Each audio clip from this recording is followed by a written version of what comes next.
Hey guys good morning. तो श्री एक्सेलન્સ એકેડમીમાં આપ સૌનું હાર્દિક સ્વાગત છે।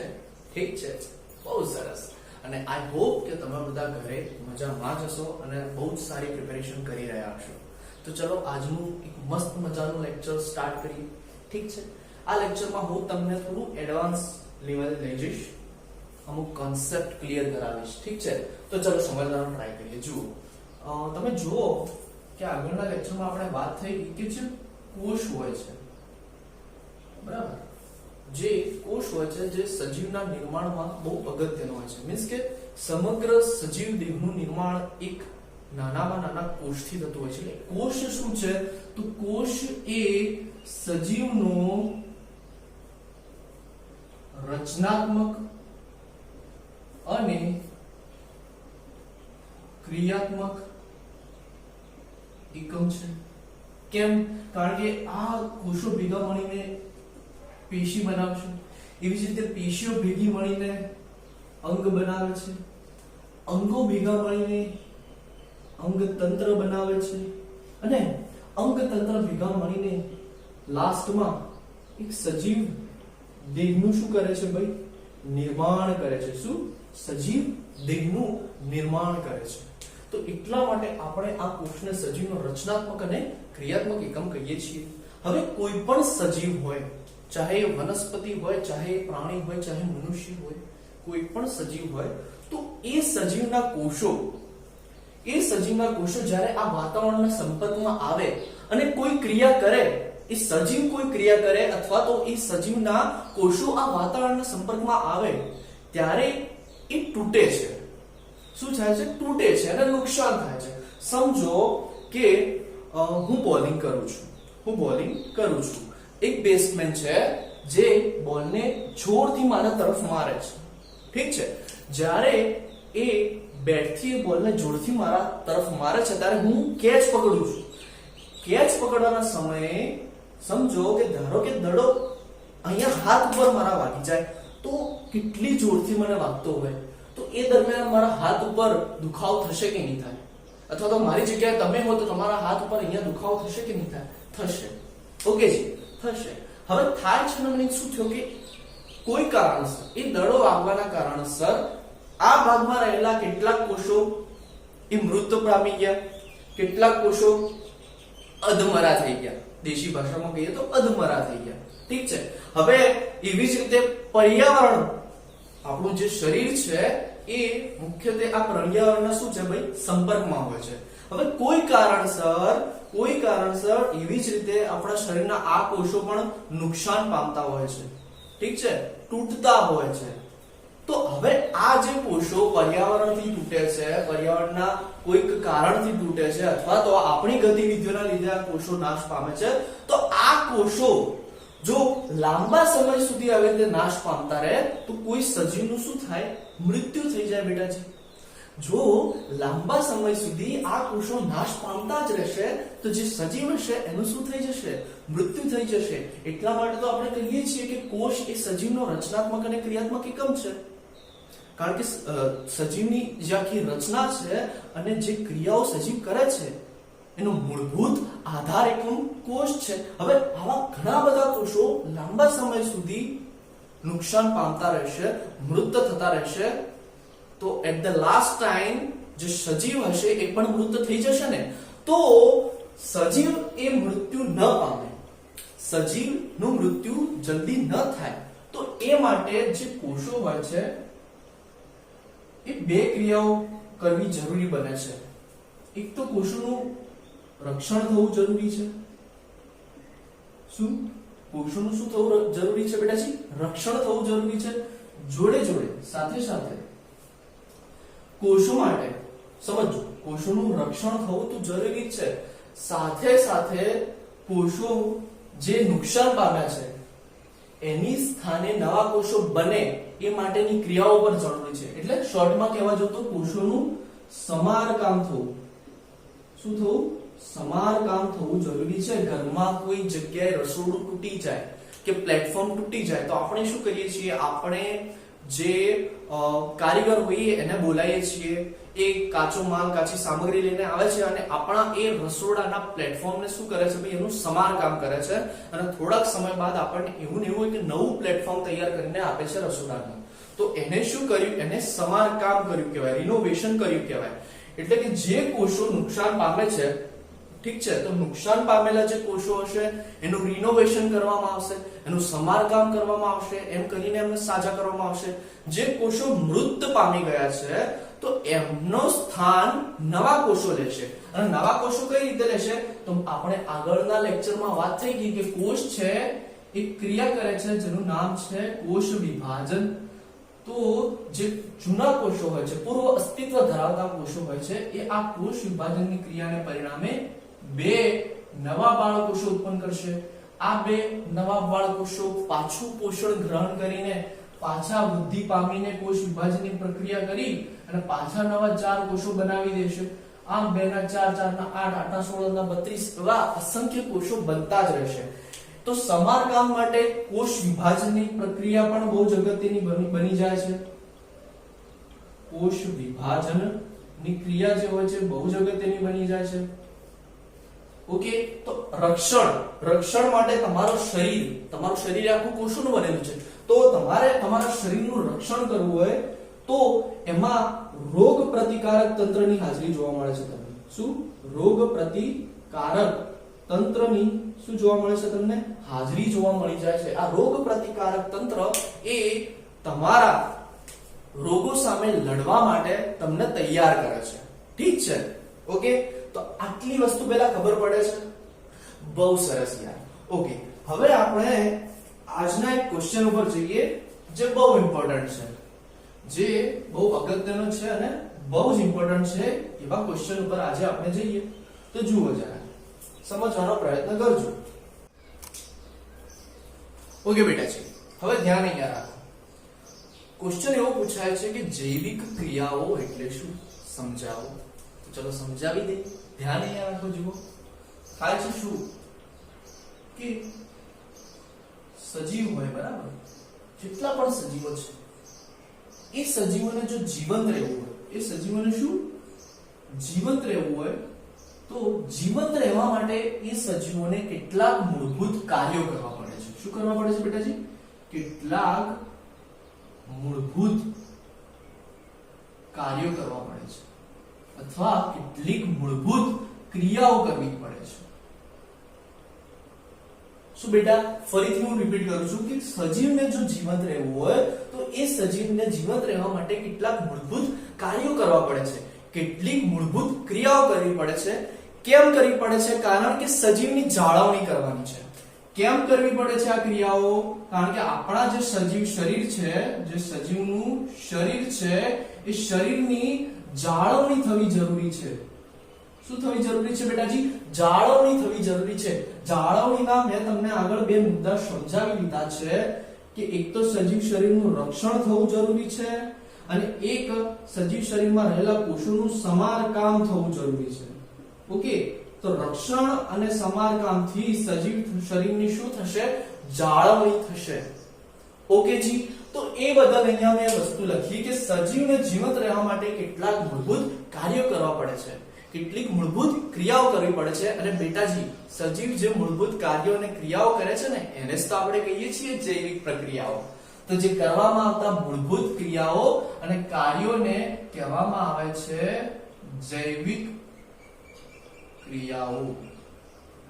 ઓકે જી, આ વસ્તુ તમને સમજણ પડી ગઈ બેટા? બહુ સરસ યાર. હવે સમજો, વાત કરીએ આગળ, થોડીક આગળ વાત કરીએ. જુઓ છો, સમજવાનો પ્રયત્ન કરીએ. જે પ્રથમ મૂળભૂત કાર્ય છે અથવા ક્રિયા છે એ કઈ કઈ છે? તમને મનમાં એવો પ્રશ્ન ઉત્પન્ન થાય કે સર કઈ કઈ ક્રિયાઓ કરવી પડે સજીવને જીવંત રહેવા માટે? જે મૂળભૂત કાર્યો તમે કહો છો એ કયા કયા હોઈ શકે? તો ફર્સ્ટ નંબરમાં આપણે લખીએ છીએ પોષણ. શું લખીએ છીએ બેટાજી? પોષણ લખીએ છીએ. હવે સમજો, હું તમને જ પૂછું કે બેટા તમારે જીવંત રહેવું હોય તો તમે કયા કાર્યો કરો છો, અથવા તમારે જીવંત રહેવું હોય તો તમે શું કરો છો? તો તમે મને જવાબ આપશો, સર અમે તો પહેલા સજીવ છીએ, અમે તો પેલા સજીવ છીએ અને સર અમારે જો જીવંત રહેવું હોય તો અમને ઊર્જાની જરૂરિયાત પડે. શેની જરૂરિયાત પડે? ઊર્જાની જરૂરિયાત પડે. સર આ ઊર્જાનું બીજું નામ છે શક્તિ. આ ઊર્જાનું બીજું નામ છે શક્તિ. તો હું તમને પૂછું કે બેટાજી તમને આ શક્તિ કે આ ઊર્જા ક્યાંથી પ્રાપ્ત થાય છે? તો તમે મને આન્સર આપશો સર અમને આ શક્તિ અથવા આ ઊર્જા એ વિવિધ પ્રકારના ખોરાકમાંથી પ્રાપ્ત થશે. હે ને? તમે મને કહેશો કે સર અમને આ શક્તિ અથવા ઊર્જા એ વિવિધ પ્રકારના ખોરાકમાંથી પ્રાપ્ત થશે. હું કહું બેટાજી એના એક્ઝામ્પલ આપો. તો તમે મને કહેશો સર એક્ઝામ્પલ તરીકે ફળ હોઈ શકે, શાકભાજી હોઈ શકે, ઠીક છે, પછી અનાજ હોઈ શકે, કઠોળ હોઈ શકે, માંસ હોઈ શકે. કેમ માંસ હોઈ શકે? કારણ કે જે મનુષ્ય છે એ કેવું પ્રાણી છે? તો બેટાજી મનુષ્ય એ મિશ્રાહારી પ્રાણી છે. ઓકે, મનુષ્ય કેવું પ્રાણી છે? મિશ્રાહારી પ્રાણી છે.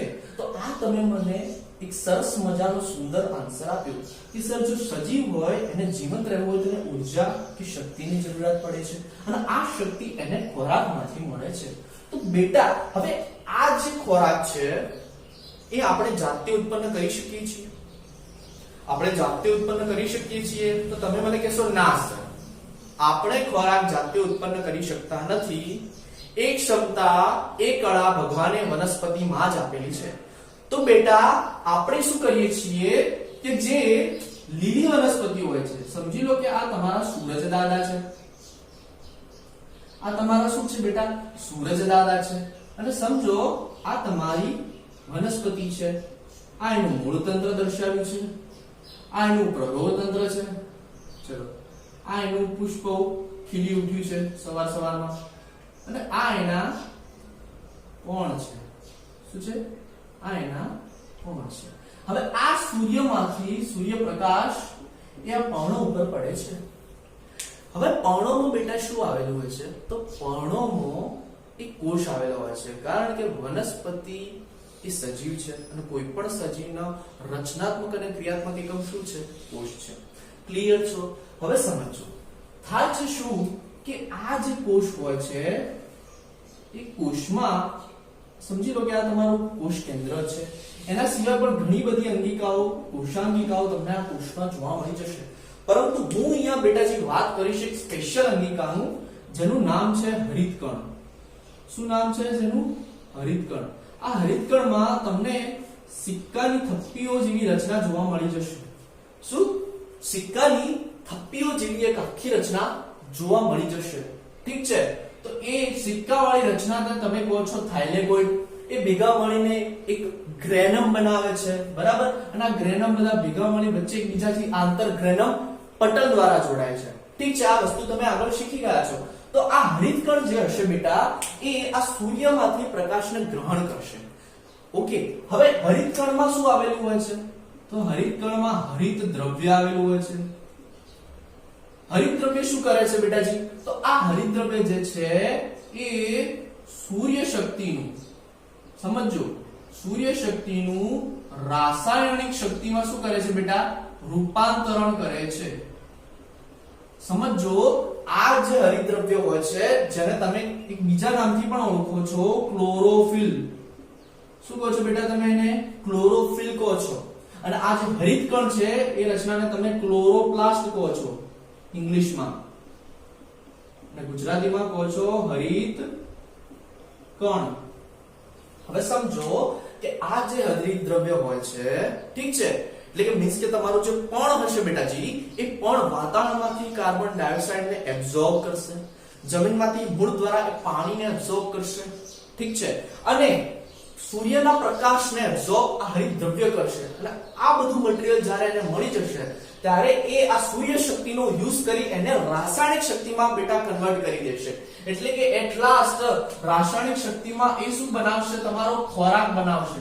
પર્ણમાં એક ખોરાક તૈયાર થશે અને જે ગ્લુકોઝના સ્વરૂપમાં હશે બેટા. શાના સ્વરૂપમાં હશે? ગ્લુકોઝના સ્વરૂપમાં હશે. ઠીક છે.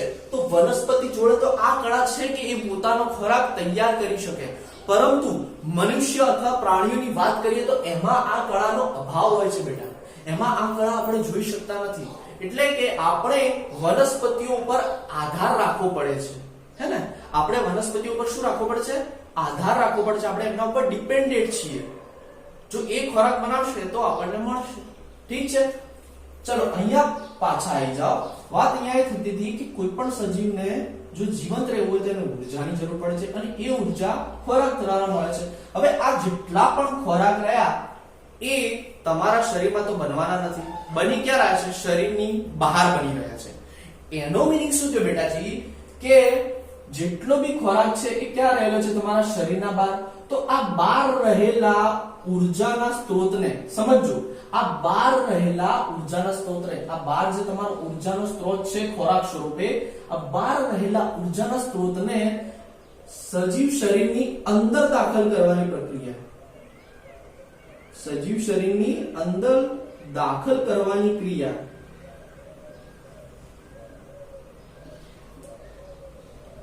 કે જે તમારો ઉર્જાનો સ્ત્રોત છે ખોરાક, એ બહારથી સજીવ શરીરની અંદર દાખલ કરવાની જે ક્રિયા છે એને કહેવામાં આવે છે તમારું પોષણ. ક્લિયર છે આટલા સુધી? બહુ સિમ્પલ રીતે મેં સમજાવ્યું છે. તમારો કન્સેપ્ટ અહીંયા ક્લિયર થઈ ગયો હશે બેટાજી. ઓકે, આપણે અહીંયા ગોખણપટ્ટી નથી કરવાની. લેક્ચરના લાસ્ટમાં હું તમને આખી થિયરી પણ સમજાવી દઈશ, પણ અત્યારે આપણે એને સમજવાનો પ્રયત્ન કરીએ કે એનસીઈઆરટી આપણને કહેવા શું માંગે છે, જેથી આપણે નીટમાં સારામાં સારો 12th સાયન્સ પછી સ્કોર કરી શકીએ, તમે સારામાં સારા બેટા ડોક્ટર બની શકો. ઠીક છે. તો આ વસ્તુ વાત થઈ ગઈ પોષણની. ઓકે, ક્લિયર છો આટલા સુધી? બહુ સરસ. હવે એક બીજી વસ્તુ હું તમને સમજાવું. સમજો, હું રાતે, મારી મમ્મીએ રાતે મસ્ત મજાની પાવભાજી બનાવી છે. ના, પાવભાજીનું દાળ નથી લેવું યાર, એ ગયા લેક્ચરમાં લઈ લીધું હતું. સમજી લો, મારા મમ્મીએ રાતે મસ્ત મજાના આલુ પરોઠા બનાવ્યા છે. આહા, નામથી જ પાણી આવી જાય મોઢામાં યાર. તો આલુ પરોઠા મમ્મીએ બનાવ્યા છે મસ્ત મજાના. તો હવે સમજો કે મેં તમને પહેલા વાત કરી કે કોષ એ સજીવનો રચનાત્મક અને ક્રિયાત્મક એકમ છે. હવે સમજો મારી વાતને, હું કોન્સેપ્ટ શું સમજાવવા માંગુ છું. આલુનો પરોઠો મૂળ તો હું કેમ જીવું છું? કોષ જીવે છે ત્યારે હું જીવન છું ને. તો એનો મીનિંગ, હું એક કામ કરું, મારા ગાલનો કોષ અથવા હાથમાંથી એક નાનકડો કોષ અથવા એક ચામડીનો નાનો ટુકડો કાપી દઉં અને હજી પણ એને નાનો કરી દઉં અને બાજુમાં મૂકી દઉં, અને એને હું કહું, લે તું ખા, લે તું આલુ પરોઠો ખા. ખાશે?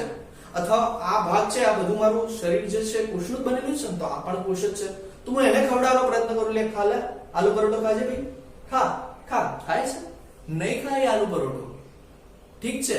તો હવે આ વસ્તુને તમે યાદ રાખવાના, હું તમને સમજાવવાનો પ્રયત્ન કરું કે આપણી પાસે જે ખોરાક હાજર છે બેટા, એ ખોરાક જટિલ સ્વરૂપમાં હોય છે. કેવા સ્વરૂપમાં હોય છે? જટિલ સ્વરૂપમાં હોય છે. હવે સમજો, દરેક સજીવના એટલે શરીરના જેટલા પણ કોષ છે એ દરેક કોષ સુધી આ ખોરાક પહોંચવો જરૂરી છે. પરંતુ અહીંયા ખોરાક એ કેવા સ્વરૂપમાં છે બેટાજી? અહીંયા જે ખોરાક છે એ તમારા જટિલ સ્વરૂપમાં છે. હવે જટિલ સ્વરૂપમાં રહેલો ખોરાક કેવો હશે? તો કે રોટલી હશે, શાક હશે, દાળ હશે, ભાત હશે, ફળ હશે, બરાબર, જે પણ હોય એ એટસેટ્રા. આ બધા ખોરાકના જટિલ સ્વરૂપો છે.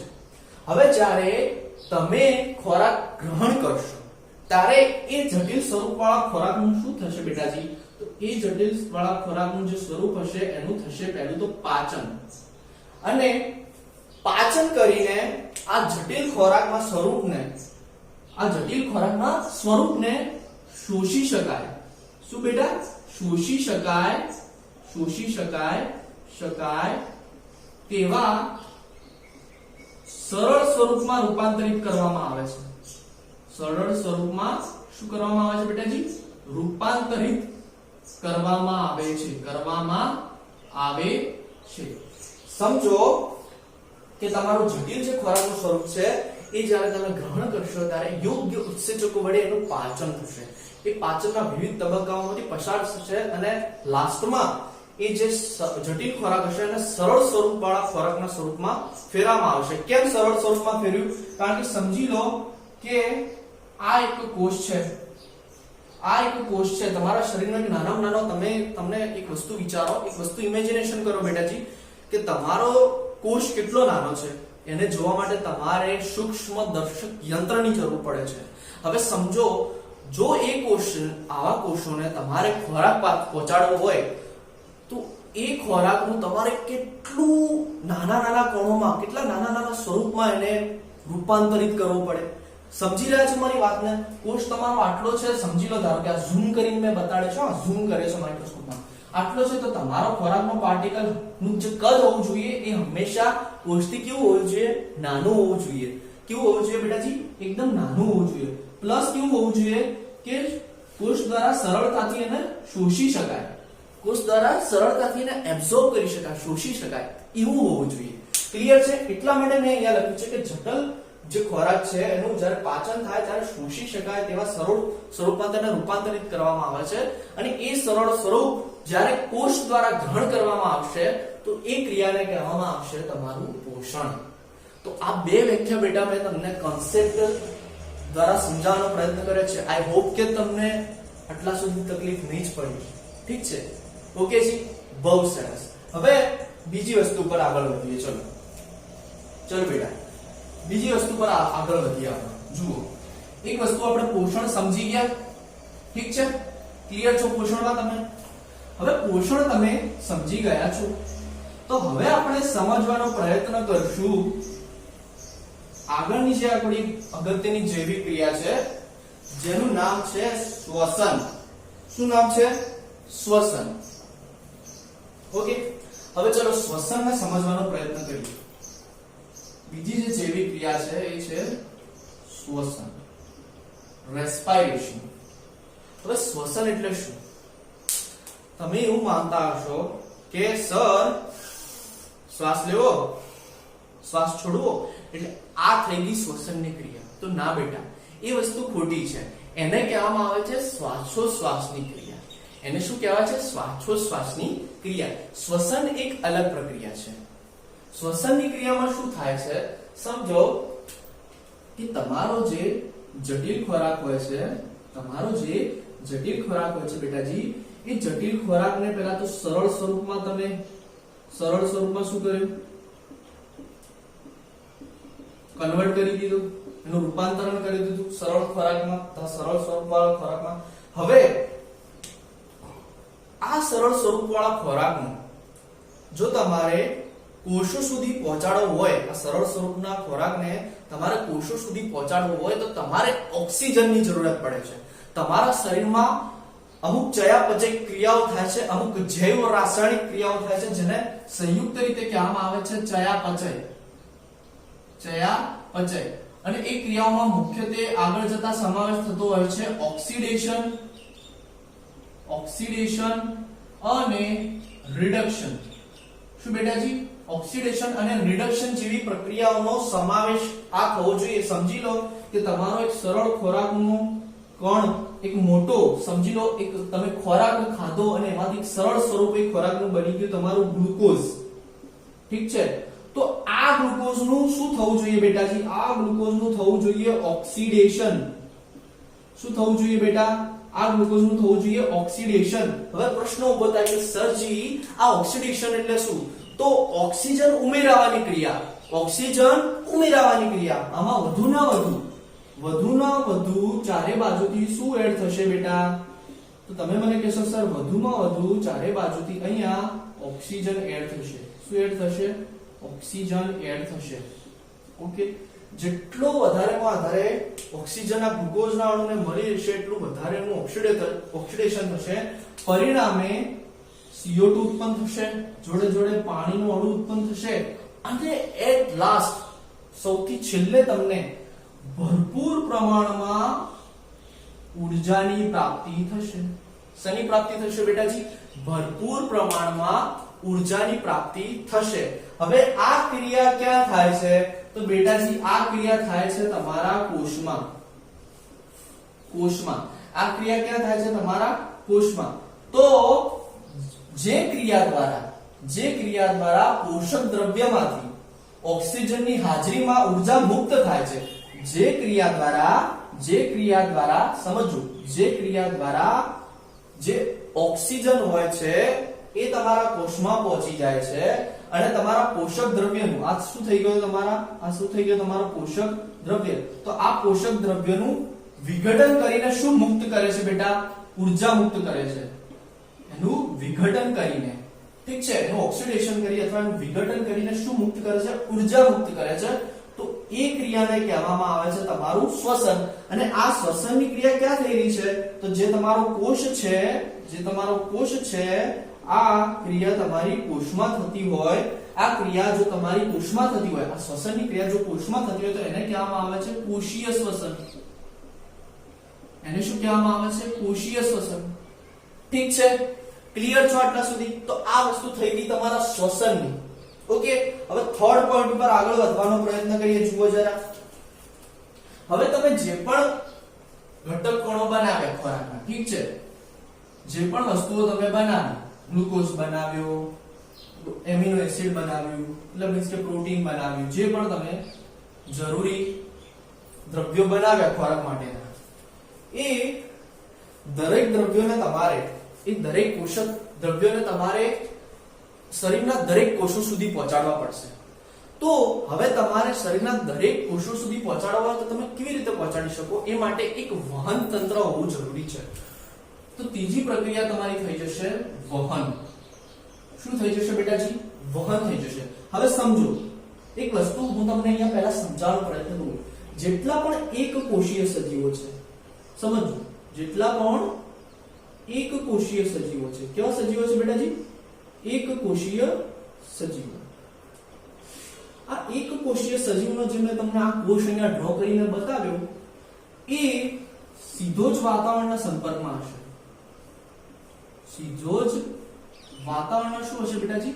સંપર્કમાં હશે. વાતાવરણના સંપર્કમાં હશે. એટલે કે આ જે કોષ છે એની જે સપાટી છે, આ કોષની આ સપાટી એ સીધી જ વાતાવરણ સાથે શું છે? જોડાયેલી છે, અથવા એને કહેવાય કનેક્ટેડ છે. આ સપાટી શું છે? સીધી જ વાતાવરણ સાથે સંપર્કમાં છે, હે ને? સંપર્કમાં છે. જોડાયેલી એવું ન કહેવાય, કનેક્ટેડ એટલે સંપર્કમાં છે. ઠીક છે, વાતાવરણ સાથે સીધી જ સંપર્કમાં છે. એટલે કે આ સજીવો જે હશે, આ જેટલા પણ એક કોષીય સજીવો હશે, એ એમના પોષણની ક્રિયા પણ કરી શકશે. એટલે કે ખોરાક સીધો મેળવી પણ શકશે. ઠીક છે, ખોરાકનું પાચન પણ કરી શકશે.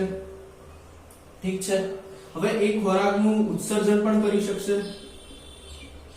કેમ કરી શકશે? કારણ કે એ કોષીય સજીવો એ સીધા જ વાતાવરણના સંપર્કમાં આવેલા હોય. પરિણામે એમાં એક ક્રિયા થાય છે, પ્રસરણની ક્રિયા. શું થાય છે? ક્રિયા પ્રસરણની ક્રિયા. હવે તમને પ્રશ્ન ઉભો થાય કે સરજી, પ્રસરણ એટલે શું? પ્રસરણ એટલે બેટા વધુ સંકેન્દ્રણ વાળા વિસ્તારમાંથી ઓછી સંકેન્દ્રણ વિસ્તારમાં જવું, વધારે તરફથી ઓછી તરફ જવું. સમજી લો કે આ તમારી ડાબી બાજુ છે, આ તમારી જમણી બાજુ છે. ઠીક છે, આ ડાબી બાજુ સમજી લો 50 જેટલા ઓક્સિજનના અણુઓ છે. ડાબી બાજુ 50 જેટલા ઓક્સિજનના અણુઓ છે, જ્યારે જમણી બાજુ એક પણ અણુ નથી. તો આ 50 માંથી 25 જેટલા ઓક્સિજનના અણુઓ અહીંયા જતા રહેશે. તો અહીંયા કેટલા વધશે? 25 અણુઓ વધશે. ઠીક છે, તો અહીંયા પણ 25 વધ્યા, અહીંયા પણ 25 વધ્યા. તો વધુથી ઓછા તરફ આ વહન થયું. વધુથી ઓછા તરફ, 50 થી 0 તરફ આ અણુઓનું વહન થયું. તો આ ક્રિયાને કહેવામાં આવે છે પ્રસરણ. શું કહેવાય છે એને? પ્રસરણ. તો એક કોષીય સજીવોમાં પ્રસરણ દ્વારા જ બધી જ જીવન જીવવા માટેની દરેક ક્રિયાઓ શું થઈ જાય છે ભાઈ? પોસિબલ બને છે, હે ને? સક્ષમ બની જાય છે. ઇન શોર્ટ હું કહેવા જતો. પરંતુ જ્યારે આપણે બહુકોષીય સજીવોની વાત કરીએ, મીન્સ કે આપણી વાત કરીએ, તો આપણા શરીરમાં તમે જુઓ કે આ બહારની ચામડી જે છે અથવા તો બહારનો જે ભાગ છે એ જ વાતાવરણના સંપર્કમાં છે. એટલે એ અમુક વસ્તુ ગ્રહણ કરી શકે. પરંતુ અંદરનો જે ભાગ રહ્યો, અંદરના જે મહત્વના મોટા ભાગના કોષો રહ્યા, એ વાતાવરણના સીધા સંપર્કમાં હોતા નથી. એટલે કે ત્યાં આપણે વહન તંત્રની શું પડે છે, જરૂરિયાત ઊભી થાય છે. શેની જરૂરિયાત ઊભી થાય છે, વહન તંત્રની. ઠીક છે, ખોરાકના ઘટકોનું વહન કરવા માટે અમુક વહન તંત્રની આપણને જરૂરિયાત ઊભી થાય છે, અને એ છે આપણું રુધિરાભિસરણ તંત્ર. રુધિરાભિસરણ તંત્ર દ્વારા આપણે આપણા ખોરાકના ઘટકોનું શરીરના ઘણા બધા કોષો સુધી પહોંચી શકે છે. જે આપણા પોષક દ્રવ્યો છે એ રુધિરાભિસરણ તંત્ર દ્વારા શરીરના ઘણા બધા નાના સૂક્ષ્મ કોષો સુધી પહોંચી શકે છે. તો આ માટે વહન તંત્ર કાર્ય કરે છે. તો આટલા સુધી ક્લિયર છે? બહુ સરસ બેટાજી. હવે એક નવી વસ્તુ શીખવાનો પ્રયત્ન કરીએ. જુઓ જરા ધ્યાન અહીંયા રાખજો શું થાય છે આગળ. એના પછીનો એક ટોપિક છે જે લાસ્ટ છે પણ લિસ્ટ નથી. એ છે ઉત્સર્જન તંત્ર. શું છે? ઉત્સર્જન તંત્રની ચોથી ક્રિયા આવે છે તમારી, એ છે ઉત્સર્જન. એ છે ઉત્સર્જન, એક્સક્રીશન. હવે તમે જે ખોરાક ખો છો એમાંથી મોટા ભાગના અમુક પદાર્થો કે અમુક ભાગનો જે ખોરાક હોય એનું પાચન થતું નથી. તો એ અપાચિત ખોરાક ઉત્પન્ન કરે છે, મીન્સ કે અપાચિત ખોરાક વધે છે. તો કેટલાક નાઇટ્રોજન યુક્ત હાનિકારક દ્રવ્યો ઉત્પન્ન થઈ જાય છે શરીરમાં. શું બેટાજી? કેટલાક નાઇટ્રોજન યુક્ત હાનિકારક દ્રવ્યો અથવા પદાર્થો શું થાય છે આપણા શરીરમાં ઉત્પન્ન થાય છે. હે ને? ખોરાક લઈએ પણ સમગ્ર ખોરાકનું પાચન થવું એ જરૂરી નથી. કેટલાક ભાગમાં ખોરાકનું પાચન ન પણ થતું હોય અને એ જે પાચિત ન થતો હોય ખોરાક, એ અપાચિત ખોરાક એ આપણા શરીર માટે કેવો હોય છે?